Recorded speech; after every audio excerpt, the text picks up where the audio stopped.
Hello and welcome back to Orto Foresta. So we're here for the month of July. I'm going to take you around for a tour. It will be a little bit shaky because I'm with my phone today, but hopefully you wouldn't mind. You won't mind. And yeah, lots of things have happened in the month of July. We've been very, very busy and started to make some sales, both here in the field 3 times a week and doing some markets. And we've now announced our CSA scheme. That is veg boxes on a weekly basis, so we do hope people are going to sign up soon, because we do like the model of a CSA. I've been talking about this in the past. We'd really like a model where people support and work together with the farmer to get back the control and the ownership almost of their food production systems. And the only way to do it is really to signing up to a scheme such as CSA, which involves getting food for the whole of the season or for a long stretch of the season, and allowing the farmer to plan, giving them feedback, and also participating in the life of the farm in many different ways depending on each person's possibilities.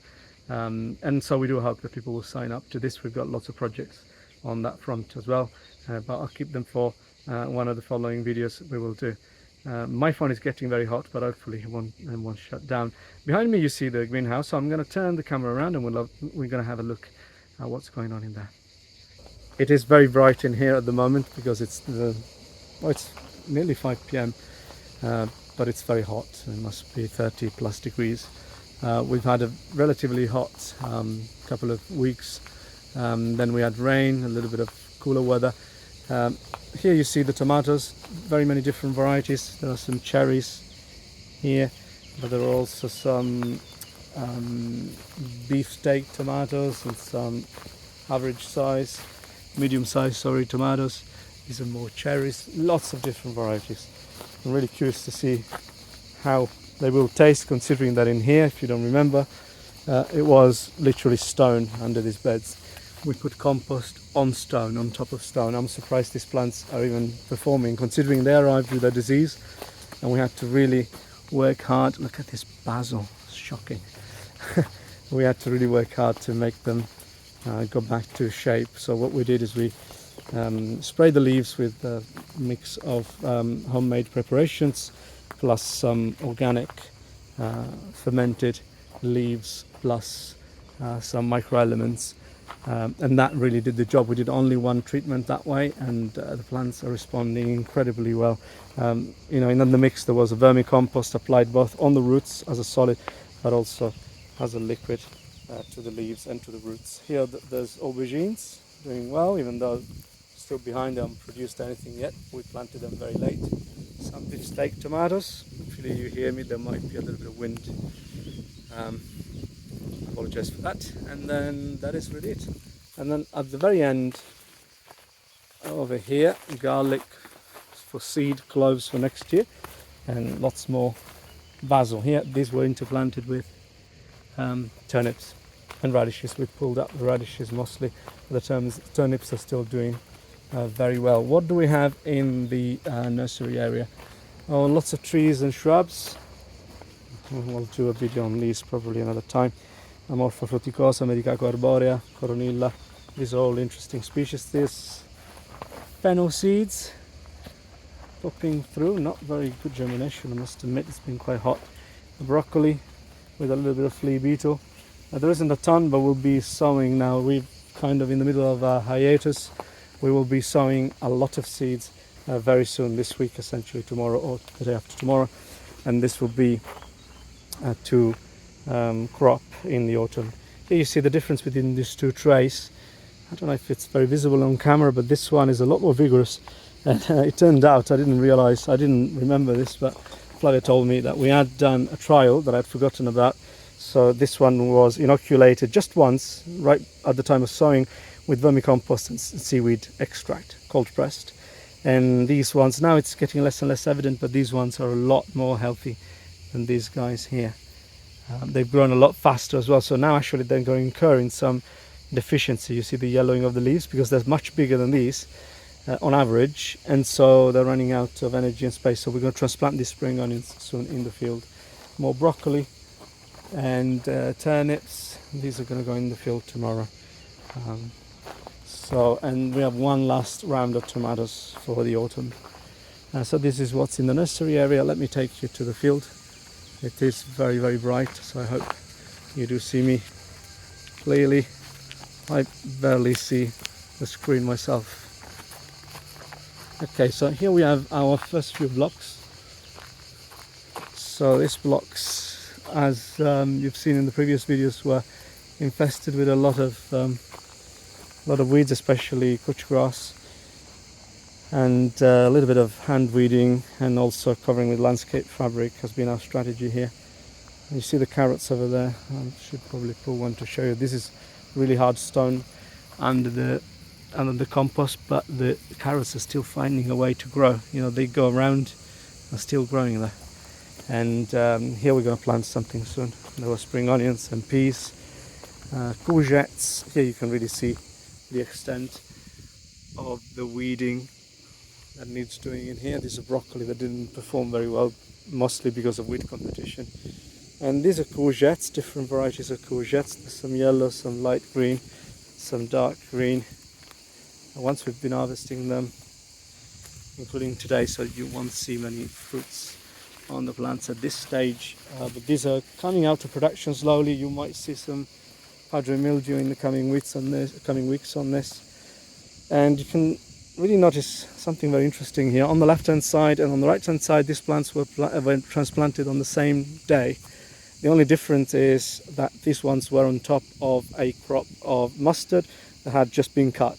On the same day they were transplanted on top of the residue of the mustard. And mustard is an allelopathic crop. It actually slows down soil microbiology, but also it slows down the growth of other plants. And so, evidently this had a huge impact. These guys are doing much better, as are these guys. So here the strategy was to cover with landscape fabric to make sure that the weeds are being killed at the same time as the crops are grown. Over here we see the same strategy. This is a variety of zucchini that is really good, of courgettes, apologies, that is very good to sell with the flower on. They keep their flower on when there's mold very well, very big flowers, so they look incredibly pretty, and they're typical of Florence, so people basically buy just this variety. They're not very interested in other types of varieties. And we're doing another lot of sowing here. These are called a Fiesole F1. And here we have some red Russian kale that you might be familiar with. Really good crop. Even in the heat we've had, it doesn't seem to mind, and the flavour is as good as ever, which is impressive considering that Cavallonero hasn't done as well. Here, some Tokyo turnips crop, and this for flea beetle, and look at the amount of weeds. This is bindweed, so we're going to have to cover this area as well. This is the only few blocks, these 3 blocks, that haven't been covered with a tarp before applying compost and making beds, so we were expecting a lot of weeds. And this is also to show you why you should do occultation. It's a very important step if you don't want to have weeds. Here 4 people, the whole team, Flavia and me and the woofers. Look at Roger in the background there. You alright, Rog? You're a bit hot? We've been weeding at least 4 times, every time more than 3 hours, on our knees. It's not pleasant work, and it's made it possible to have beds without much competition. This is the same type of courgettes that I described earlier. Here there's leeks, French beans, the purple ones, doing very, very well, and now coming out to production. They've been producing for a long time. And this is some celery, struggling now with some septoria. It's not ideal really, it's struggling again for the heat and some fungal disease. It's getting a little bit tough and empty. I don't know, celery is a difficult crop. And more carrots here, different types, round and long. And here French beans and spring onions. Same thing. No, here we have perpetual spinach and spring onions. This is the first agroforestry row. If you remember, this was apricot trees, Eleagnus umbellata. In the middle there is some, I don't know where it's gone actually. We need to replace some of this. Here you go. It's growing through. Look at this guy. It's going through the artichoke. It is mulberry for support, and then lots of support plants. We've been pruning them lately, and then we have some soft fruits of spina. I'm not going to go through this in great detail because you've seen it in other videos, and I'm going to do a video where I explain the planning of these systems in detail. Artichokes have been producing in here. There's some feijoa, and there are some pomegranates at the end. As we go in here, we have lots of lettuce and aubergines. This is canasta. They're getting so big and they've grown so fast as well. And behind you can see spring onions and basil. Look at the quality of this basil. About to go to flower. We harvested that side there for sales today. Some gentile variety of salad, again interplanted with spring onions. This is a good interplanting, 2 rows of spring onions with 3 rows of salad, of lettuce I should say. Here we have chicory, Catalonia, and here we have same thing, chicory, Catalonia in the middle, interplanted with beetroot. Nice red beetroots there in production. Here we have leeks and kohlrabi, and these are runner beans. Now runner beans don't like temperatures above 29 degrees. They can't really cope and they lose their flowers without pollination happening. And unfortunately this is happening. What we want to do is save the seeds from the few plants that do manage to do their job. And so we are selecting for heat resistance in this crop. And this, again, there's a net here for support, but every 2 meters there is a willow tree that has been planted. You can see it here, which is already supporting the beans. Look at this, the beans growing through alongside and on top of the willow. The idea is that in time we'll form an espalier support trellis for these beans, and we'll remove the actual livestock netting that we're using at the moment, which is a metal mesh that you usually use to keep livestock in fields. Cucumbers here, doing very well. Outdoor tomatoes, here we have some semi-indeterminate varieties and some parsley. Lettuce, leeks. These are some varieties of beans that are being kept to save seeds from, and then we have some more cucumbers. And here you can see several styles of support. Here we have canes which have been tied to a horizontal metal wire. These are all cucumber varieties. The hole was left here. Better put it back.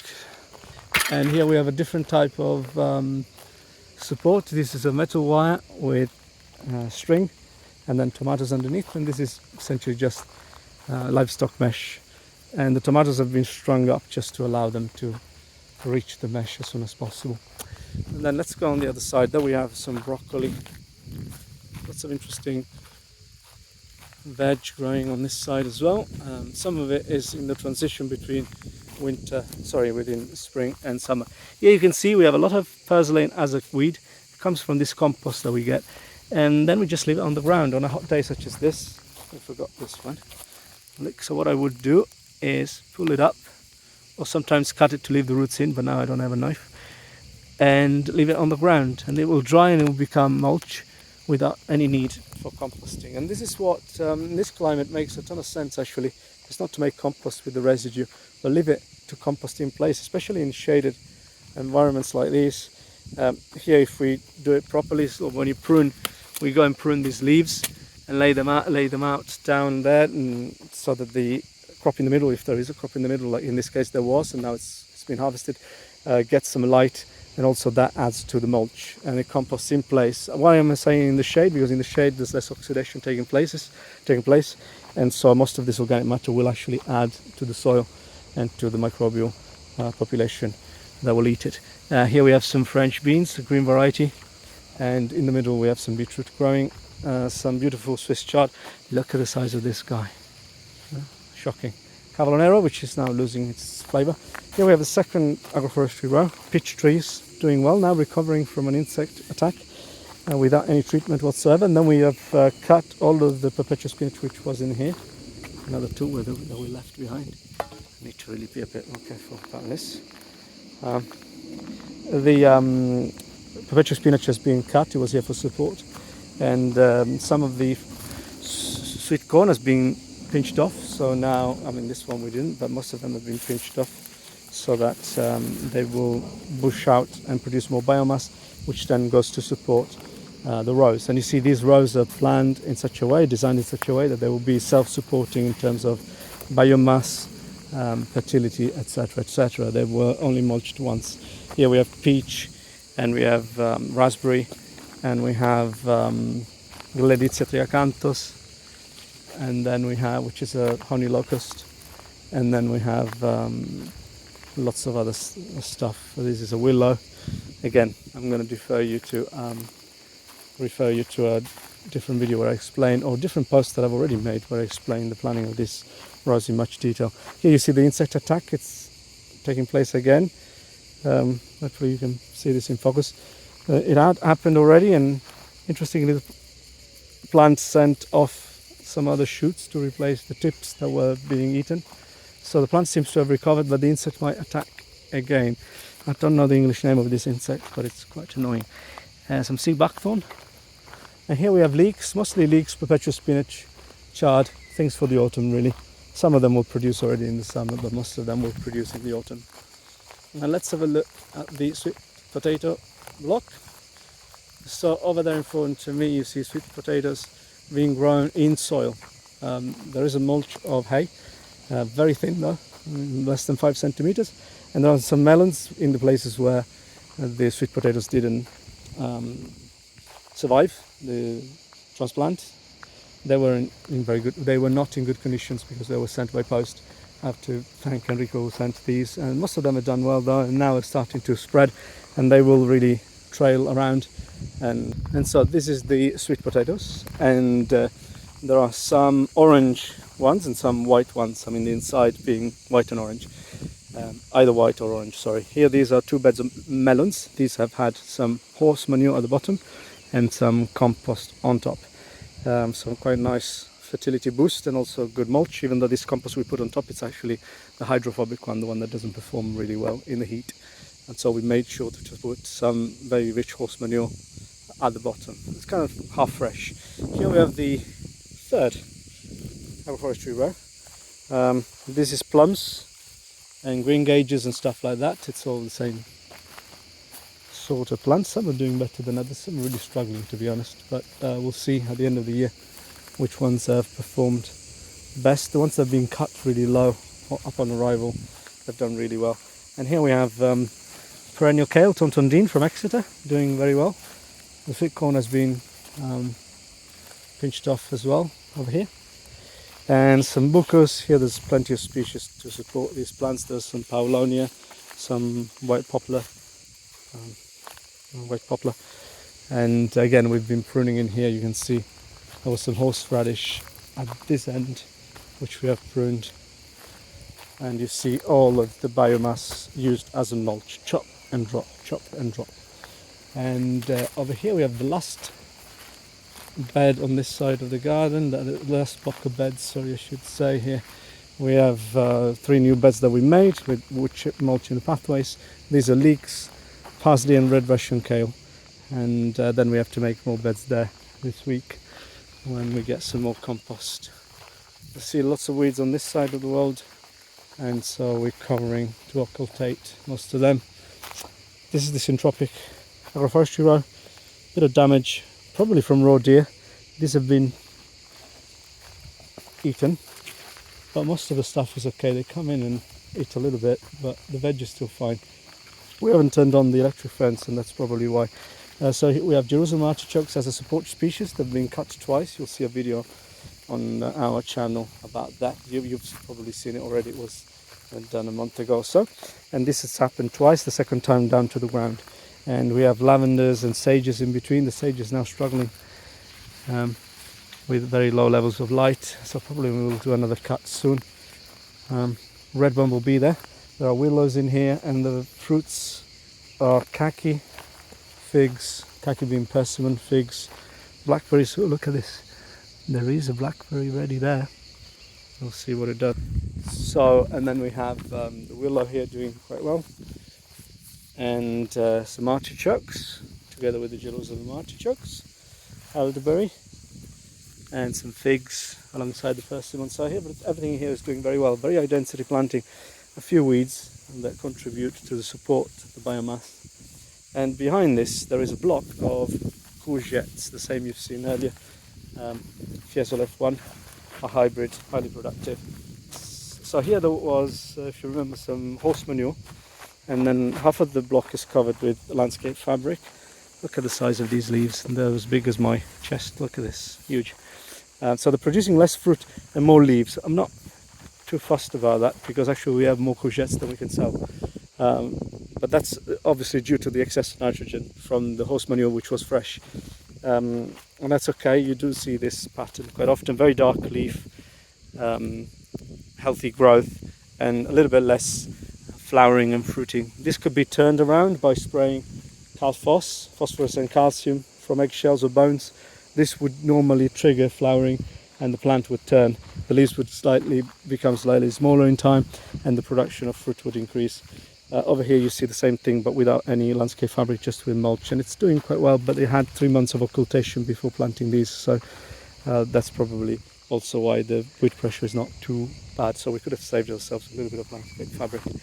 So behind here there's more occultation going on, and this is the cold climate agroforestry row, which is more relevant to people in the UK, northern US, etc, etc. Here we have rhubarb and comfrey as support, as a cash and support crop, herbaceous crop, Ileagnus umbellata, and as fruits we have Siberian what do you call this, honeyberry, cherries, willows, blackcurrants, elm, believe it or not, and then we have some apples, some pears, everything doing very well, some strawberries on the ground. These guys are actually okay considering it's already that hot, so the weeds are actually also helping in that sense, shading things out. And there is a rogue strawberry there, still producing. Some white currants, so everything performing relatively well here. Look at this cherry tree, very vigorous. And behind this row there is squash crop, blue banana, Utah, this guy, and all sorts of squash. I don't remember what the name of this was. They're doing very well considering this time of the year. They're already in full production. They're struggling with the heat, but in the evening they recover. Lots of Hokkaido or uchikikuri squash as well. And actually on this side, look at the rhubarb is doing quite well. There is a few more crops. So over here we're going to put a cover crop soon, probably sorghum, Sudan grass. There's plum, and over here there was, still surviving even though they're struggling a little bit, some Chinese artichokes. I think they'll recover. There you go, it's a type of mint. They'll recover. There you go, this one is doing a little bit better. It's been eaten by raw deer. I think raw deer gets in here quite often. They haven't done much damage to the fruit trees, which is what I'm mostly concerned about. They've been pinching them off though, look at this. So we do have to turn on the electric fence, otherwise we're going to lose our fruit trees. These are doing fine. So that is that. Okay, so on this side we have, this is the block opposite the ones we've been to look at. Anyhow, we have carrots planted in June, sown in June actually, French beans with leeks in between, French beans with carrots sown in between, more beans. These are actually French beans climbing up, another support with willow and elderberry, which will do an espalier and replace the trellis. French beans with celery in between and French beans with beetroot in between. So this is quite interesting. Lots of French beans, lots of harvesting to do. You can see here that the French beans are not really being pollinated because of the heat. We knew that, so we're going to make the most of the ones we get by saving seeds and slowly developing a variety which is heat resistant. Here we have some pomegranate trees which are recovering from the frost. And I wanted to show you one last thing, which is this. On this side we get a lot of shade during the morning and only a little bit of sun in the evening. Like now it's 5:13 p.m. now. And so what we decided to do is to create a permanently shaded corridor by growing another agroforestry row here, which is actually going to be just very tall, just a wall. We have a lot of sunflowers which will grow in here, and then willow and Amorpha fruticosa, which is a type of indigo, which is adapted to growing along rivers as well. So it's perfect because we have the river at the bottom of this. Probably see here the water. I don't know how visible it is really, but there's water down there, 10 meters down. So here we will have permanent shade and we can grow mushrooms, inoculate logs and inoculate wood chip on the ground. So this is the goal for this area. And the wood that you see on the ground is being harvested from the river bank. Some of these robinias, the black locust, are infested with ivy, and the reason for that is that they're very old and they've done their job. And these are nitrogen fixing pioneer trees. After they've done their job, they start to die. They rarely live more than 50-60 years, and so the ivy is only on the trees that are the oldest. And this is something that you also notice if you observe a lot of woodland. The ivy attacks the oldest trees. Look at that one, for example, completely dry, and that's what the ivy is. And there are a lot of them like that, but there are also a lot of them which are healthy and don't have any ivy, like the ones at the back there. So we chose one of these, we cut it down, and it was kind of going towards death, to be honest. You can see it very well here, actually. Let me just show you. Some of these logs are really evident because they still have the ivy on them, and the ivy is as thick as the black locust stem. And just to give you the idea of how the tree was really being brought down, there you go. So this is the ivy and this is the black locust. So the ivy is really hugging it and bringing it down. The idea being that the overall organism, the forest, is working together and recycling its weakest and oldest individuals to become food for the youngest and more performing ones. Here we go, and I'm in the shade again. It's 34 degrees, obviously more in the sun, it's really hot. And so I'm sweating a little bit, but it's quite a positive time of the year. There's lots going on. I mean, could have we done more? Probably yes, but I think considering we've started with a terrible field with huge problems in terms of soil, in terms of pre-existing vegetation, of metal and plastic to remove from the field, and big piles of rubble. I consider myself satisfied with what we've achieved, and it's also down to having a great team, to be honest. So we're very grateful to our two woofers, Tess and Irene, who are helping a lot. And it does feel good to be able to work in the field now. Great team, but also seeing the results of our hard work. We're going to start with veg boxes soon, and that feels like a huge milestone for us, considering we've arrived here only in February. We spent a month and quite a bit of money trying to fix the field, and then essentially in March we started making beds and planting, and we're already making veg boxes. We have, I think, 800 to 900 square meters of crops growing at the moment, net. Hopefully soon we will have 3,000 square meters. I think by the end of the year we should have 3,000 square meters of crops growing, which is not too bad. It's half an acre, approximately, a little bit more than half an acre. And then we'll have, and then essentially, well, actually, apologies, is almost, it's 3/4 of an acre, I should say. And so that would be really good starting point, considering we also have the fruit trees which will come into production in a few years, and then we can expand to an area that I've never shown you before, but I will at some point. So stay tuned, and I hope this video tour was enjoyable for you as it was for me, and let me know if there's anything I haven't shown you and that you'd like to see. I'll see you in the next one, which hopefully will be in August, so not too long until then. Cheers.